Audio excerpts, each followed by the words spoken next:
I'm Jenn de la Vega. And I'm Clara Park. And welcome to The Cinema Chefs, the podcast for people who love to cook, watch movies, and cook what they see in the movies.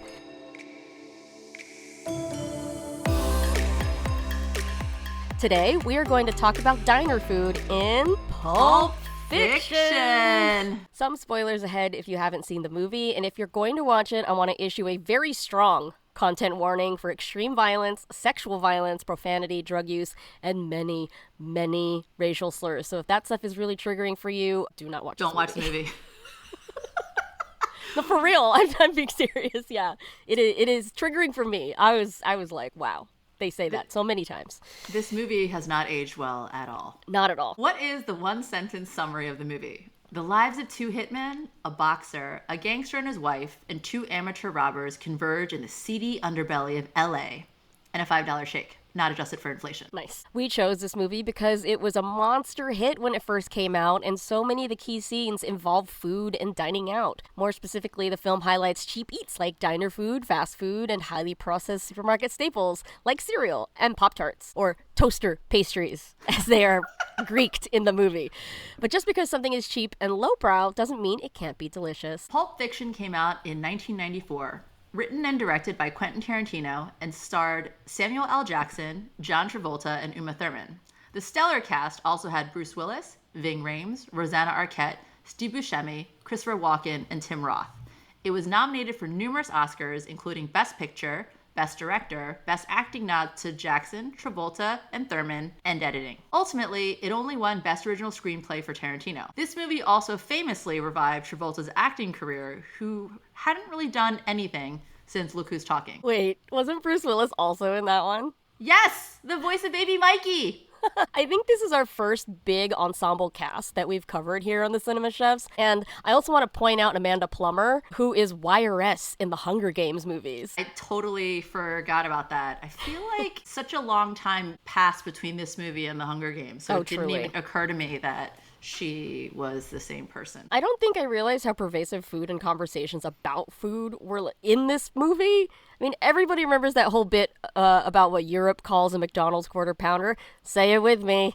Royale with cheese. Because we don't have the metric system in America. Exactly. Why do we have to make everything so difficult with our arbitrary imperial measurements? Agree, 100%. The simplicity and elegance of doing everything with base 10 is the best way to go. Whenever I'm teaching young cooks about measurements, it's always so confusing to them. Why is it 3 teaspoons to a tablespoon, but 16 ounces to a pound and 4 quarts to a gallon? There is no method to the madness. Yeah, it's certainly easier in metric when scaling recipes.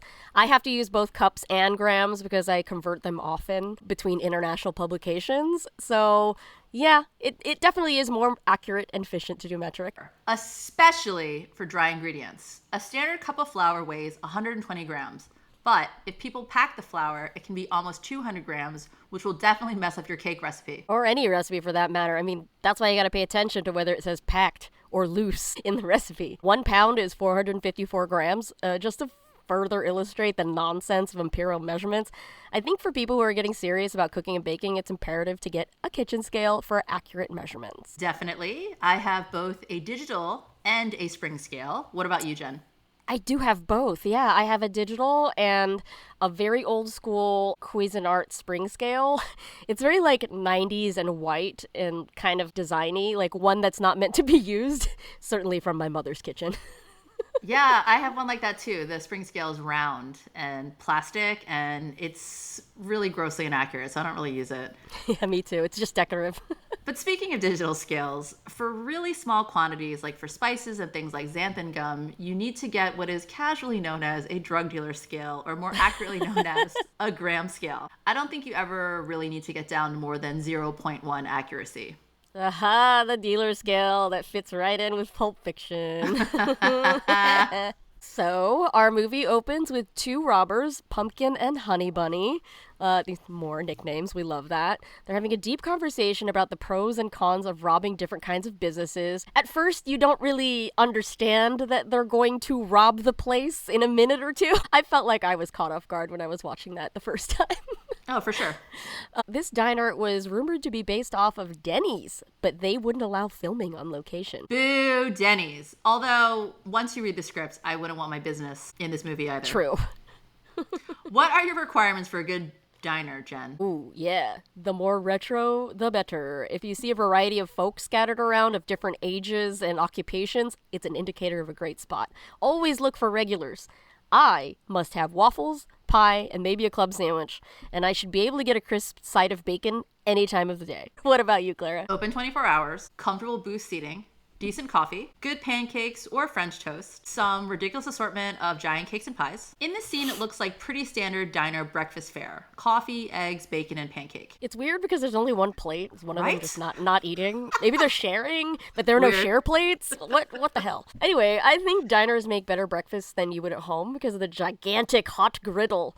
It allows for hotter, more even heat. You'll get a better sear on your bacon or sausage, more even cooking on your pancakes or French toast.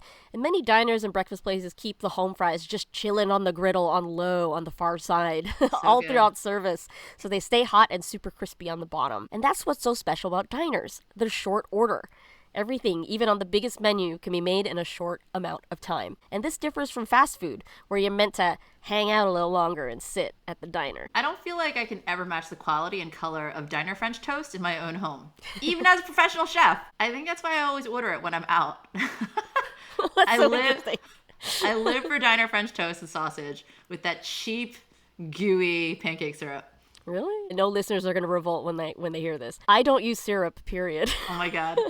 Maybe I'll try to dip a little to try it, but I generally pick up my waffles and butter them like they're toast. That is so weird. I know, I'm a psychopath. I don't even know what to say to that. I know. I'm sorry. To each their own. Everyone has different food preferences, but you are hearing this, listeners. I have never in my life heard of someone eating waffles like buttered toast. I pick them up and eat with my hands too. Like I don't use a fork and a knife. Savage. I know. Savage. It's because they're too sticky if they have syrup on them, and I don't like that. Oh, wow. Yeah. I know. I drown my waffles in syrup. Wow. I wouldn't say that I'm like a sweet tooth per se, but with certain things, you know what it is I think about like French toast, pancakes, waffles. They're technically a sweeter breakfast brunch item, but I feel like there's a savory note to that. And I really totally. like sweet and savory. But I do think that we can learn from the diner griddle and bring some of those techniques into the home kitchen. Yeah, for people making home fries, hash browns, or other crispy potato preparations in a pan, let them cook for a while in a separate pan while you're preparing other things that'll lead to crispier, more golden brown potatoes. Kind of mimicking the griddle effect. But also you can simply buy a griddle or a flat top or a plancha for bulk breakfast preparation. It tends to have more even heating than just one pan on a stove. It also depends on what kind of heating element you have. For me, I have an electric range, and it definitely has uneven hot spots. I think gas is better for higher heat and more even heating. Yeah, I much prefer cooking on gas, but alas, I also have electric. City living, what are you gonna do? We return to the same diner from the opening scene at the end of the movie. Lovely bookend for sure. Vincent and Jules, our hitmen, are having breakfast, pancakes and bacon for Vincent, and what looks to be a blueberry muffin for Jules. Vincent offers Jules some of his bacon, which he refuses because he doesn't eat swine or unclean animals. Jen, how do you feel about alternatives to pork bacon, like turkey or beef? Well, they don't get crispy like bacon does. They don't have any of that, internal fat. But I will cook it when a client has an allergy or something and I have to eat the rest of the stock. Did you also see that he's eating that muffin sideways like a psychopath?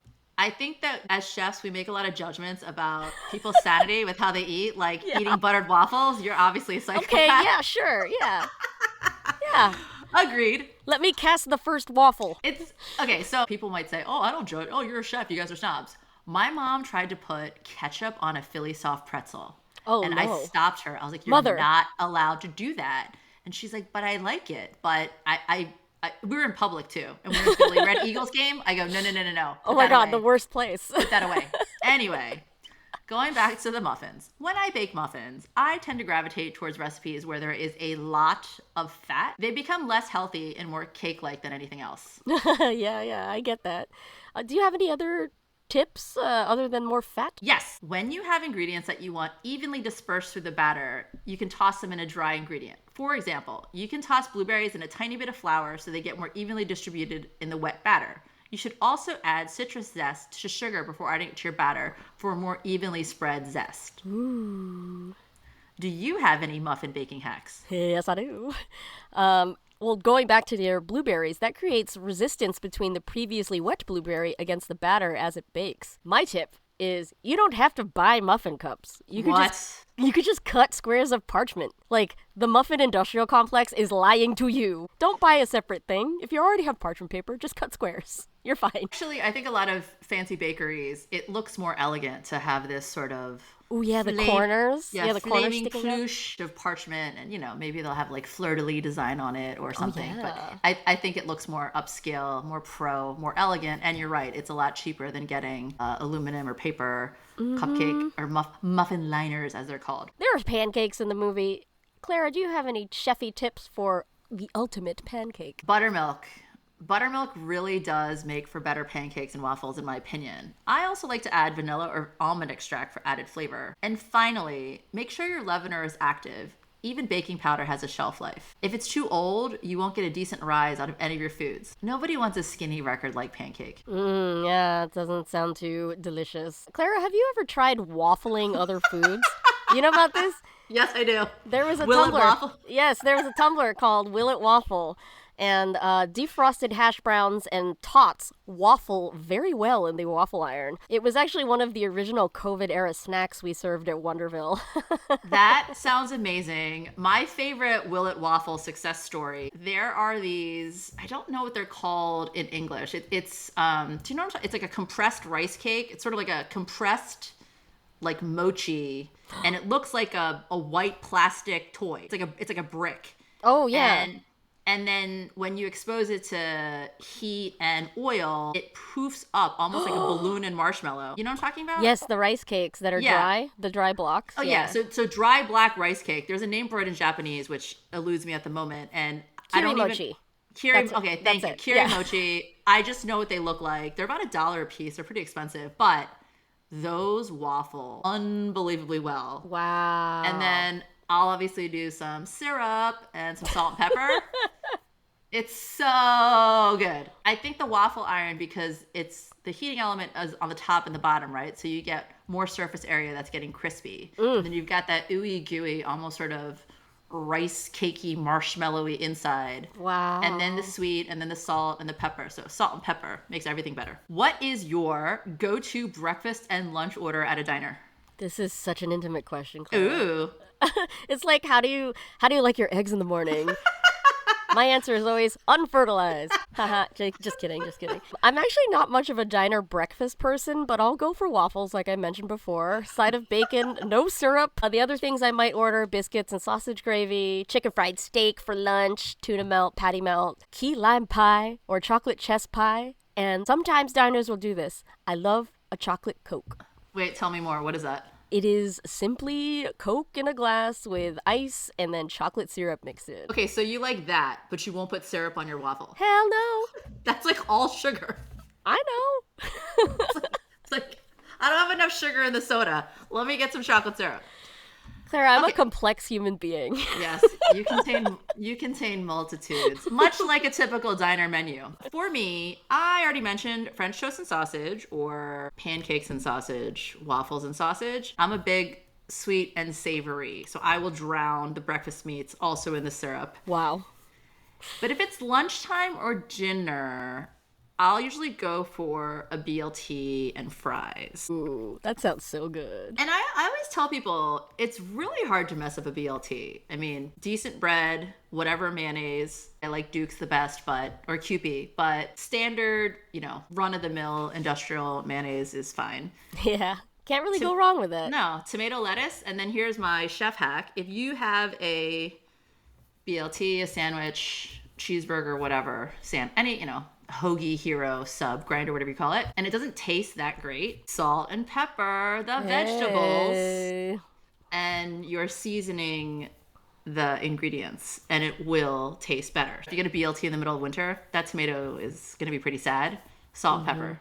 There you go. I promise you, it will make your BLT better. Clara again with the chefy hacks. We love it. That's why we're here. That's why we're here to share. Okay, so we have multiple dining locations and landmark dishes throughout the movie. Let's just start at the beginning. We've got the diner at the opening and again at 2 hours, 13 minutes.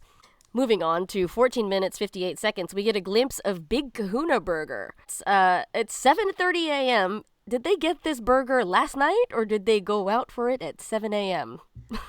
I don't know. Logically, I would say it had to have been the previous night, but it looks fresh when they're eating it. The close-up of the burger is very good. Right. And then also, it sounds like there's ice when Samuel L. Jackson, like a gangster, takes the drink and drinks out of it. Sort of vibes of There Will Be Blood. I take your milkshake. Yes. Yeah, that's such a power move. I mean, I drink your milkshake. That's the line. We will cover milkshakes and There Will Be Blood. Oh, yes, totally. Later on, we get to Marcellus's club during the day.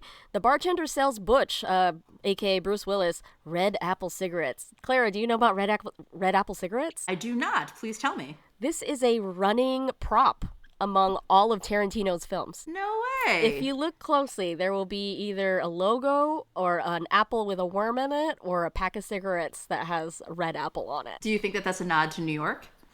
I'm not sure. Possibly. Or maybe it's biblical.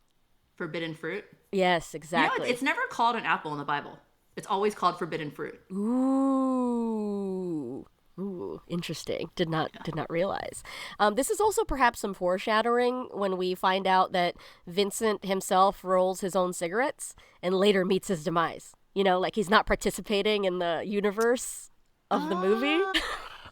Wow, that is a deep Easter egg.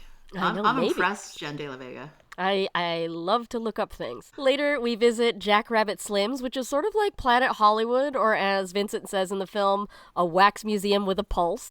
Another notable timestamp in the film, at 1 hour, 31 minutes, 18 seconds, Butch puts some cinnamon toaster pastries in the toaster at his apartment, and when they're done... Blam, blam, blam! Vincent's dead. Even though this isn't a culinary movie in the way that Chef is a culinary movie, or, you know, there isn't as much food as Willy Wonka, there's actually a lot of culinary terms and techniques and ingredients. The opening scene, garçon, such an odd thing to do in a diner, but it's French for boy, but usually means a male waiter. A way to call for the waiter is to shout garçon, which is what he does. Again, it's this high-low mix that I think Tarantino is known for. Which in either case is hella rude. He doesn't care. He's about to rob the diner. Yeah, He doesn't true. He doesn't give a poop. Denver omelet, my dad's favorite. Really? Yeah, he's always like, oh, why don't you make me a Denver omelet, you know, with the ham and the pepper and the onions? I've never been drawn to it. Oh my God, I think ham and eggs is insane. Like ham. I do like ham and eggs, Yeah. but the green peppers and onions, I don't know if I can get on board.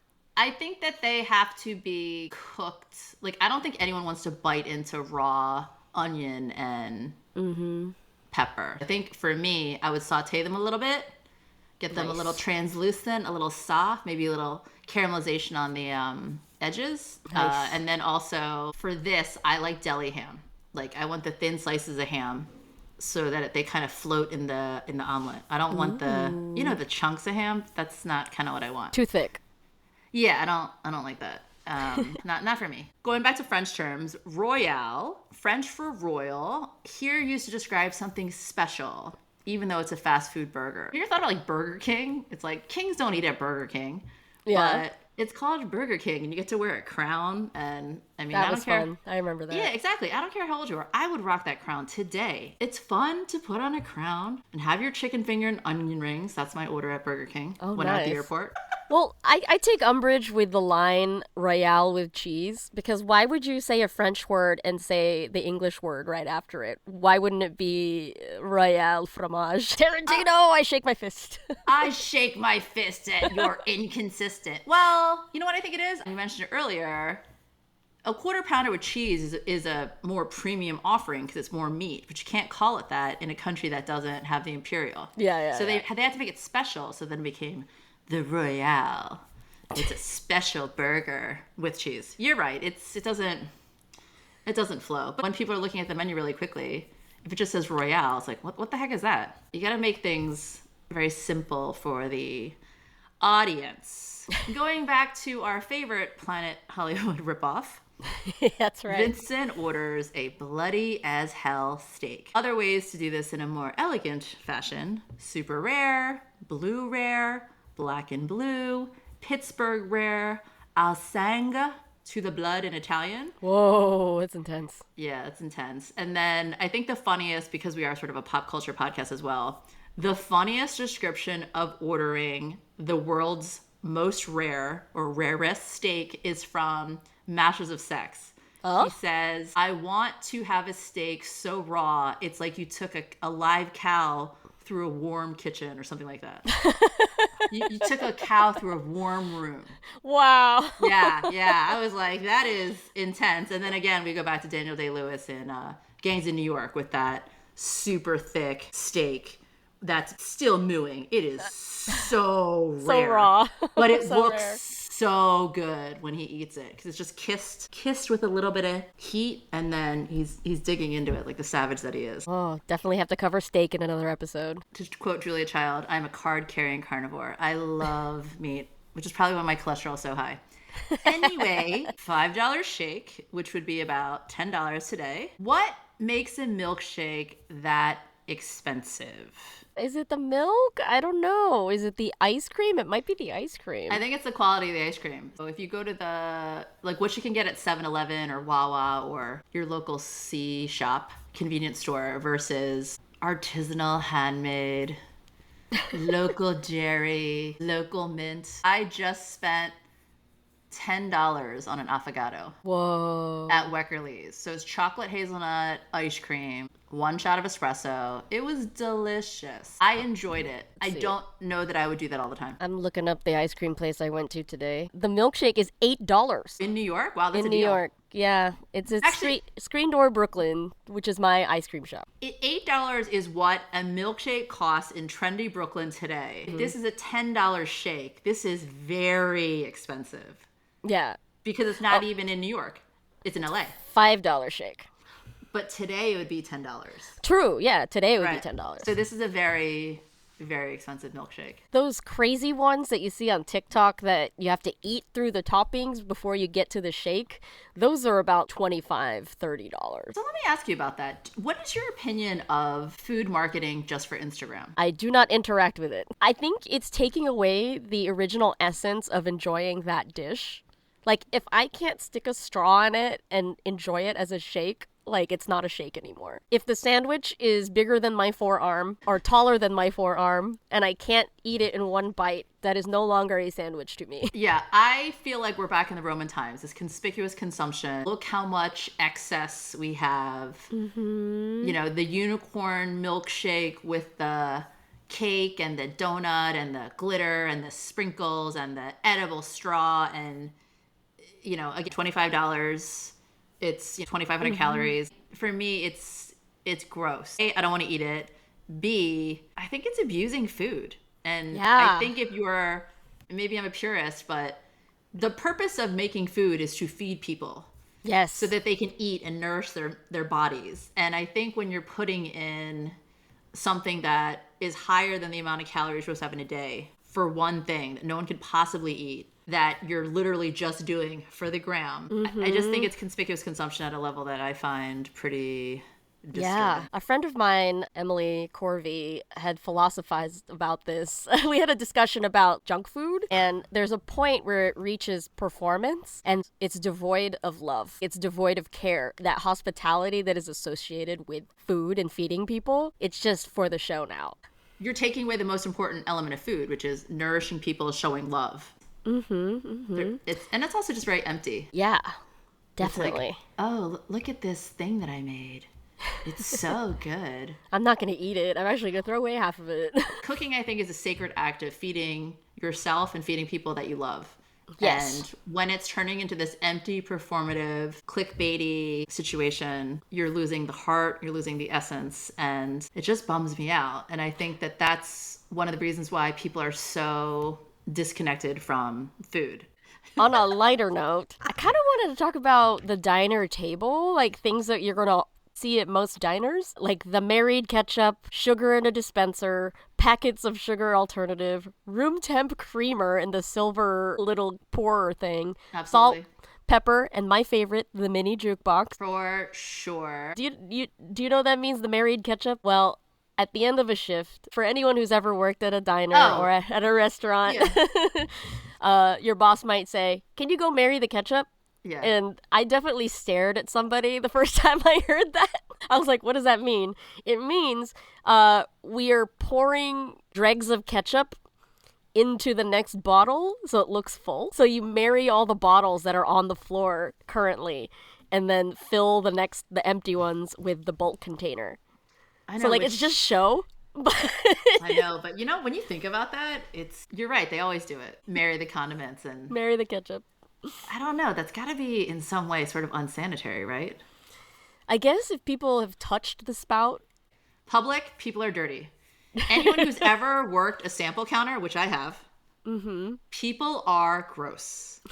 Blow their nose, touch their hair, clean their ear, wipe their mouth, and they will stick their hand into the sample jar. In the diner, it's kind of like so many people are passing through. People are driving trucks. People are diners are scattered. Like they're not always in the city centers, They're That's actually true. better when they're roadside. Look at where you see a lot of giant Mack trucks, tractor trailers, semis, 18-wheelers, because these are people that drive all over the country all the time. Their one bright spot in their day is getting food. Where are the truckers stopping? Going to eat. Yeah. That is where you want to go. My family used to do a lot of road trips, and I remember just you'd see all these giant trucks lined up. And I didn't know it at the time, but that was a good place. I totally forgot about this. I had to look it up again. But do you remember what the Pepsi challenge was? Wasn't it the blind taste test where Yes. you tried 2 drinks without knowing which one was Coke or Pepsi, and you had to pick the better one? Right. And apparently they ran with this advertising campaigns because it was called the Pepsi Challenge. I think Pepsi fared better than Coca-Cola.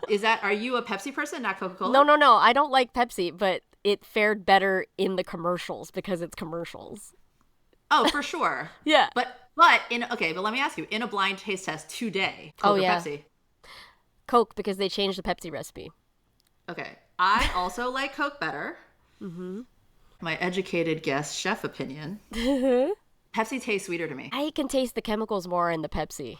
Interesting. Okay, so I don't. That's why I don't like it. I taste more sugar, and then I also feel like Coke is more fizzy than Pepsi. Yeah, I've had that experience. Yeah, so I don't know if it's because whenever I've had Pepsi, it's like fountain soda, but I just feel like the Coke is less sugary and more carbonated. And then I'm gonna test your hypothesis of there's more chemical taste to Pepsi. I haven't tried it in a while. Asterisk, yes. Jen and I are both healthy adults. We do not drink. I don't really drink soda. Honestly, me either. I can't tell you the last time I went to the grocery store and bought soda. I'm a seltzer lady. Me too. Just seltzer. My favorite is club soda and bitters.